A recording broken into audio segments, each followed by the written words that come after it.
Asanteni sana. Mimi vile nimesema ni Jeremia Ongaro, mjumbe elect ambao ni wa Ekerenyo. Msimamo wetu ni kama ya kwamba vile vyama ambao vimetuleta katika bunge ndio tunasimama. Hakuna haja ya kuogopa, tuko hapa.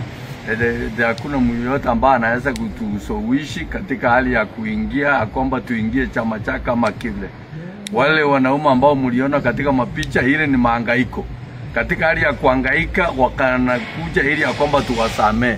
Bado watu wetu ni wagonjwa. Bado watu wetu wako hospitali. Bado magari walituchomea. Bado hata wametuhangaisha mpaka sasa. Bado tuko kwa stress. Under normal circumstances hakuna njia ambayo inakuja ati tunaingia broad based. Katika hii ni mwaka karibu wa 3.5. Broad based serikali imekuwa ni nini imefanyia humu Gusii. Kwa hivyo hii msimamo ambao Gusii amejitenga na amejiandaa ndio msimamo ambao tuko pamoja.